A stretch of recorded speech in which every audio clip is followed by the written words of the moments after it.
I used to think that I was winning. I would wake up at 5 a.m. I would go to work for 12 hours. I would come home, I would shower off and cook dinner. Then I would study for an hour and a half. Then I would film content for 30 minutes. Then I would go live on YouTube for 2 to 4 hours. Then I would go live after that on TikTok and fall asleep around 2 a.m. Then I would do it all again the next day. And for a while, it worked. The growth was honestly insane. I genuinely felt unstoppable. Problem is I didn't realize that I was grinding past the point of no return until one day my body just stopped cooperating. My brain felt slow, my drive disappeared, my anxiety shot through the roof. I actually passed out at work, and no amount of discipline was able to bring it back. It took me a year to recover from that. So here's what I don't see anyone saying about discipline and burnout and balancing the two. Discipline isn't the problem. Grit isn't toxic. What is toxic is trying to override every single signal that your body gives you and calling that success. That year honestly broke me, but it also taught me how to build discipline the right way, in a way that doesn't destroy your nervous system, in a way that actually lasts. Here's the truth that I found. The most high-performing people in the world don't just push harder. They recover smarter. They think clearer, and they work from a place of deeper purpose than everyone else.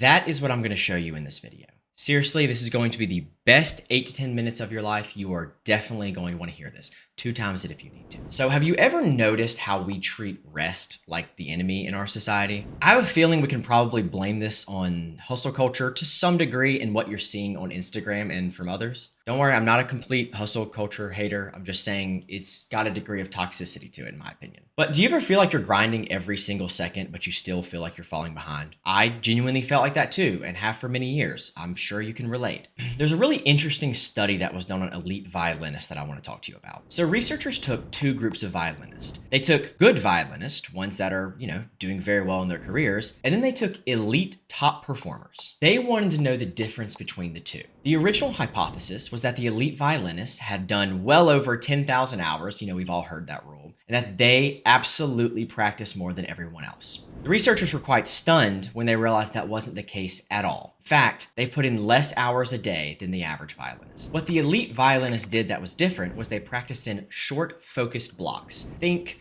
60 to 90 minutes. After that, they rested, and I mean really rested. They weren't passively studying notes or doing things like that. They did completely other things like walks and real breaks. The good violinists, not the elite ones, but the good ones, were totally different. They were studying for 4 to 6 hours a day versus the combined 2 hours a day of the elite violinist. It wasn't that the elite violinists were lazy or just tremendously more gifted than the other ones. It was because they knew that at a certain point, their performance declined. Whether this just came naturally to them or not, they were letting their brains take the time to process what it had just worked on. That's where we think a lot of that integration happens. Essentially, this is where your brain starts rewiring, learning, and strengthening. What I'm saying is if you're working 10 to 12 hours and wondering why nothing's sticking, maybe it's not a motivation problem. Maybe it's a recovery problem. The key here is focused blocks. You have to be focused. This study really changed how I looked at discipline. What it taught me is that discipline isn't just about pushing nonstop. It's about knowing when to push and when to pause. The way I'd put it is the violinists weren't slacking by resting when the others were practicing. They were winning by recovering on purpose. The same rules apply to you. If you want high output, you need high quality recovery. Not scrolling,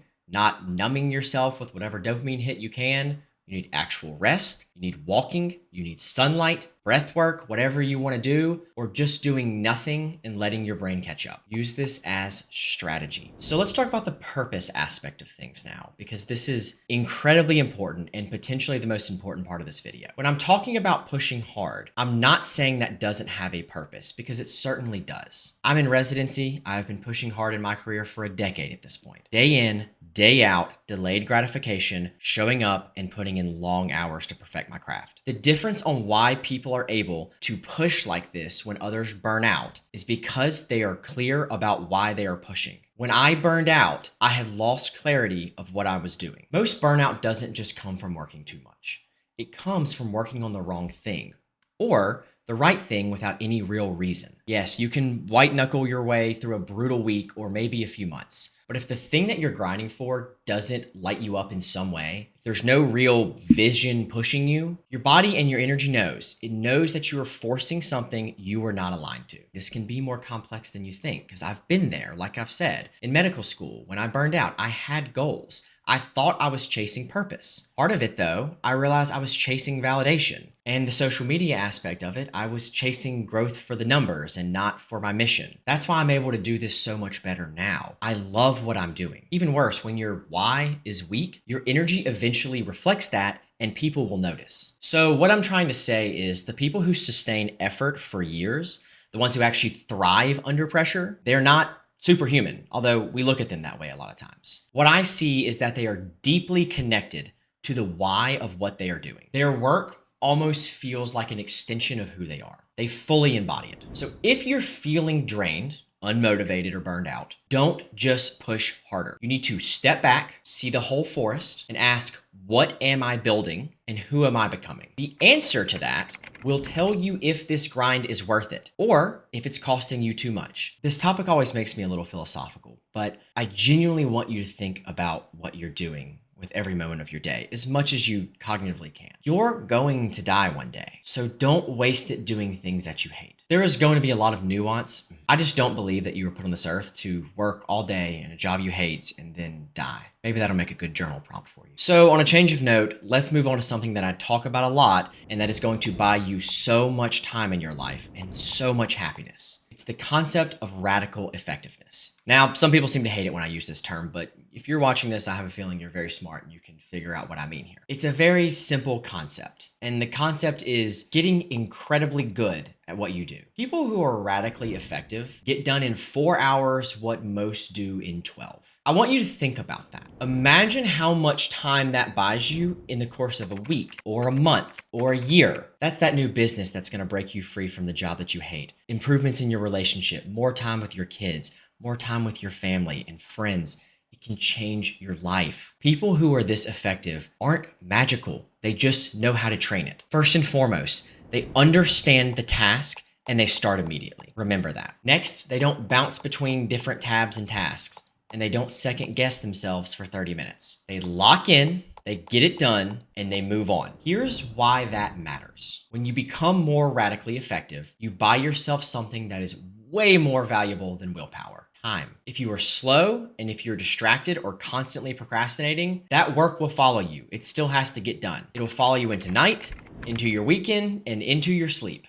That is where burnout creeps in. It's not because you have too much on your plate oftentimes, it's because you never really get the things done that you need to. So you may be wondering, how do you train this? First and foremost, understand the task. People who are good at this have trained the ability to conceptualize what they need to do. So for your next task, think through it. Maybe a little slow at first, but you'll get better at it and it'll come naturally to you over time. Next, jump straight in before your brain starts to resist. If you need a method, you can use the 3-2-1 method.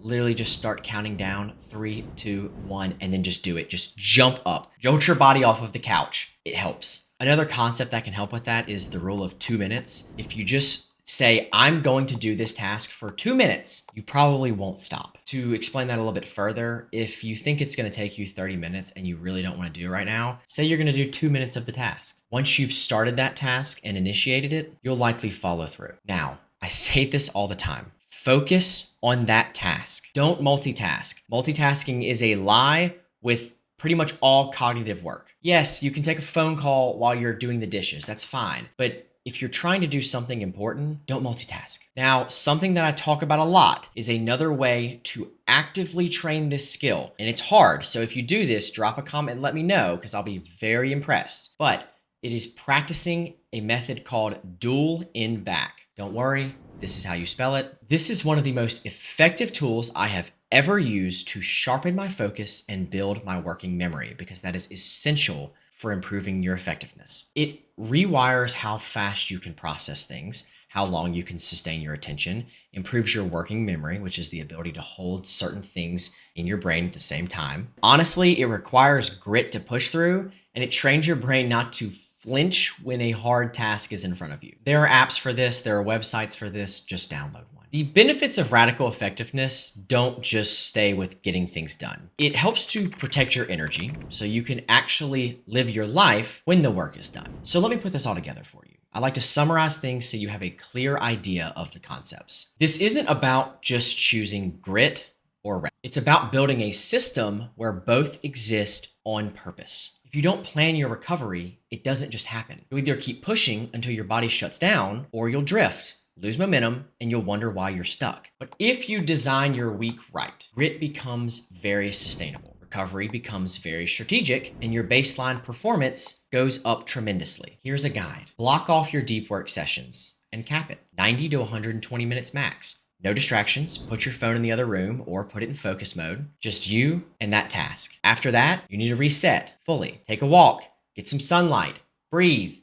Don't scroll. That is not recovery. That is stimulation. Something that I think can be very helpful is to add a reflection ritual each night. Take a few minutes. Ask yourself, or you can journal this. Did I push with purpose today? Or did I push past my limits? There can be a time where that's helpful, but did you do it without purpose? I feel like this question alone can change your entire trajectory of life. Once you start operating from alignment, once your days are structured around purpose and protection, you don't burn out. That's when you start building. And if you really use the steps in this video and focus on them, you stop chasing balance like it's something you don't understand, because you have built it into your life by design. Your life, your purpose, and your light are far too valuable to waste it. Please start living with purpose. Take the time to figure that out. I have other videos that can help with that. The world has been starved of your light for far too long. Please don't make us wait any longer. And if this hits a little too close to home, if you've been burning both ends, calling it discipline, or if you've been stuck,